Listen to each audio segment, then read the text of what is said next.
میرا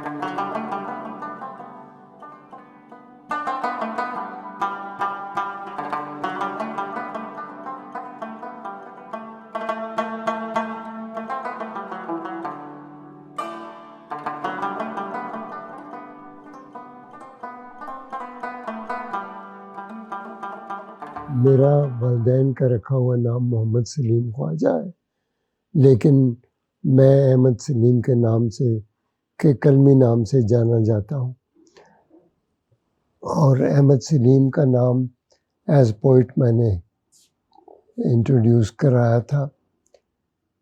پھر اس زمانے میں پنجابی موومنٹ کی طرف چلا گیا تو پنجابی کا کام کیا کافی سارا۔ پھر ہسٹری کی طرف دھیان آیا تو ہسٹری، پاکستان کی ہسٹری، پولیٹیکل ہسٹری پہ خاصا کام کیا۔ پھر پولیٹیکل ایکٹیوسٹ بھی رہا ہوں میں۔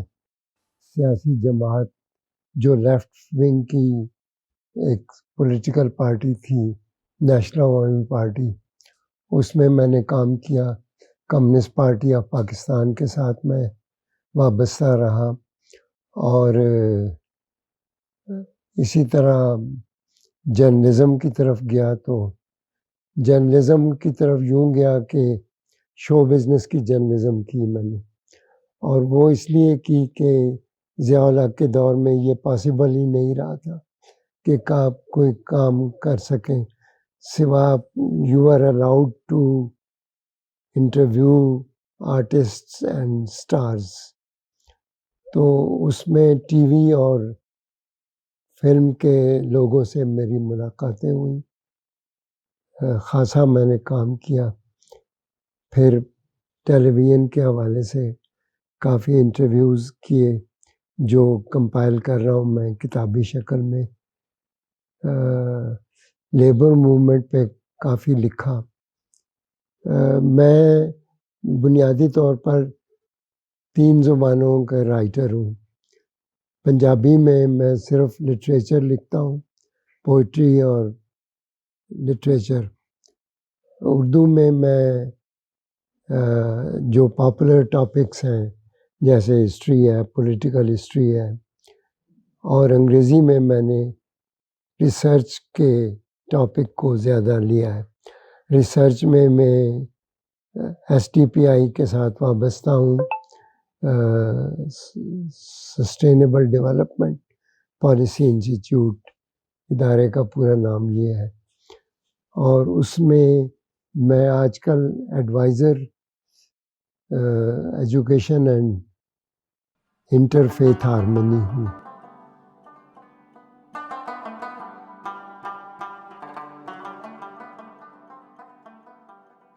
یہ 90 میں کیا ہوا کہ ایک ہماری پرائم منسٹر تھیں بے نظیر بھٹو، ان کی اسمبلیاں توڑ دی گئیں، اور اسمبلیاں ٹوٹنے کا مطلب یہ ہوتا ہے کہ پرائم منسٹر آپ فردر نہیں رہے۔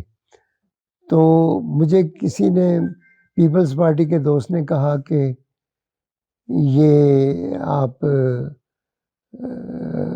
بے نظیر بھٹو کی اسمبلیاں جو ٹوٹی ہیں، توڑی گئی ہیں، ان پہ ایک کتاب ہمیں لکھ دو۔ جنگ والے پبلشنگ بھی کرتے تھے بکس کی، تو میں نے جب اس ٹاپک پہ لکھنا شروع کیا تو پتہ چلا کہ میرے پاس تو کچھ ہے ہی نہیں، سورس مٹیریل نہیں ہے۔ تو میں نے ڈھونڈنا شروع کیا تو کافی اکٹھا ہو گیا۔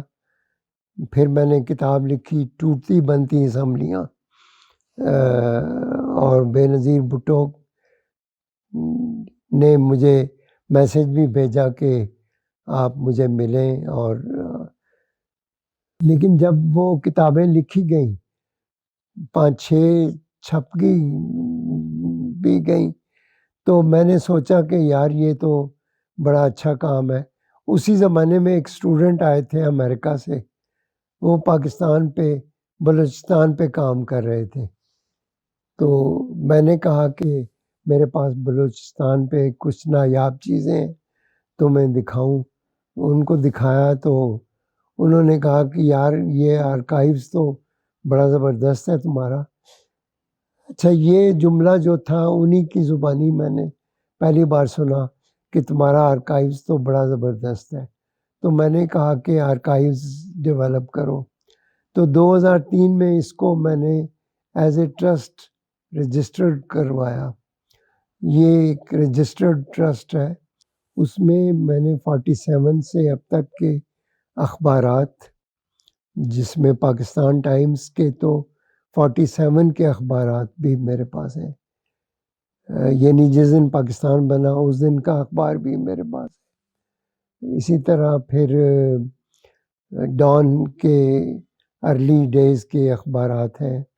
اسی طرح پھر انگریزی کے اور بہت سارے اخبار ہیں، مارننگ نیوز ہے، اردو کے اخبارات ہیں بے شمار. تو کچھ سندھی کے اخبارات ہیں، تھوڑے سے پنجابی کے بھی ہیں، لیکن زیادہ تر اردو کے اخبارات میں میں فخر سے کہہ سکتا ہوں کہ بھٹو صاحب نے ایک اخبار نکالا تھا مساوات، وہ کافی فائل میرے پاس ہے، یعنی 70 میں نکالا تھا اور 79 تک کا میرے پاس ذخیرہ ہے.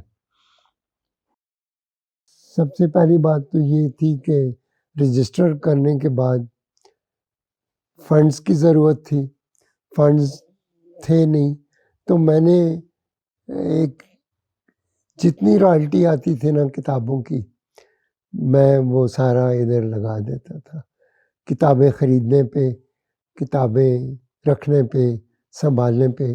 انڈیا وزٹ کرتا تھا تو ڈھیروں وہاں سے کتابیں جمع کر کے لاتا تھا. بنگلہ دیش کا سفر کیا تو وہاں سے کر کے لایا.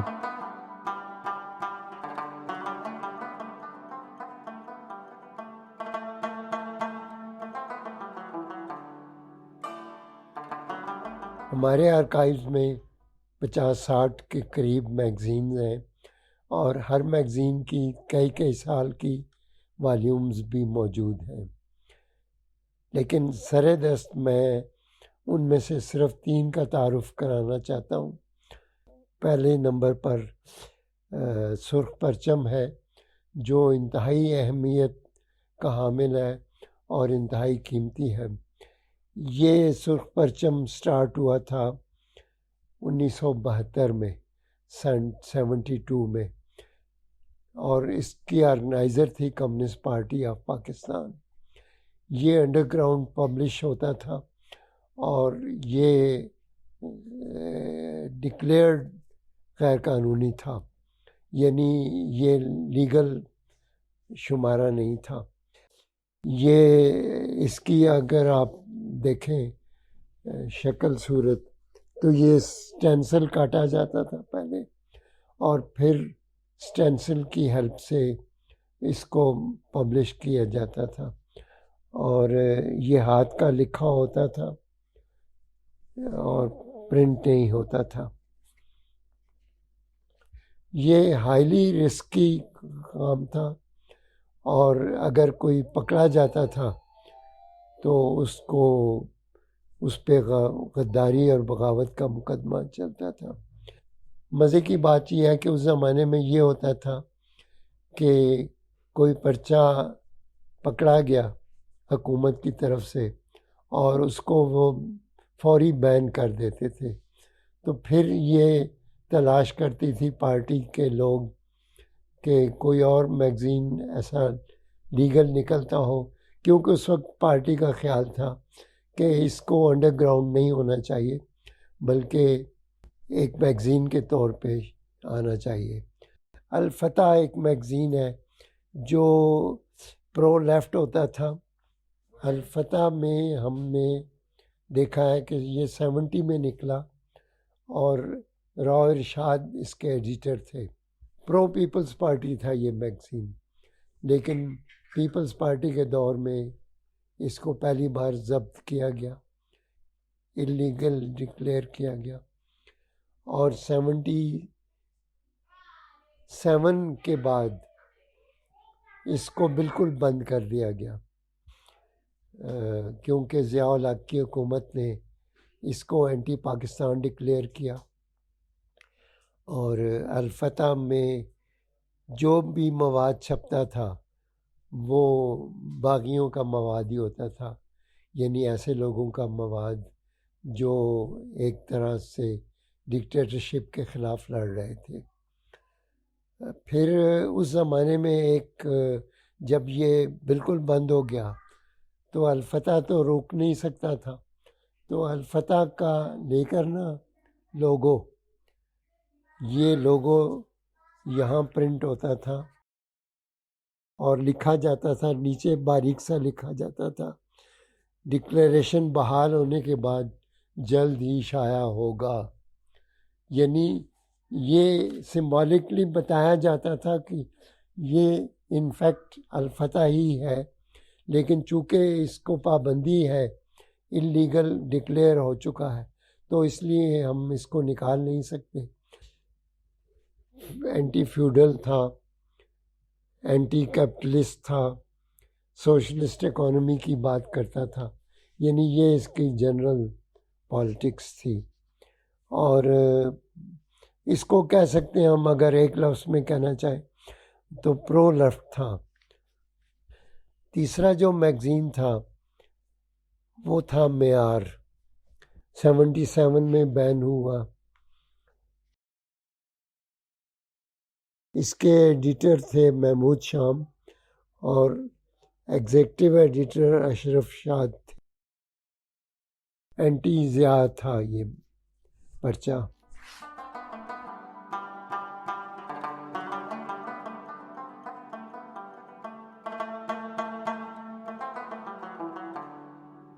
ہماری لیٹسٹ اچیومنٹ 47,000 بکس کی کیٹلاگنگ ہے، جو ہم نے 1 سال کی محنت سے حال ہی میں مکمل کی ہے، اور جس کی وجہ سے یہ لائبریری اس قابل ہو گئی ہے کہ اس کو ہم انٹروڈیوس کر سکیں۔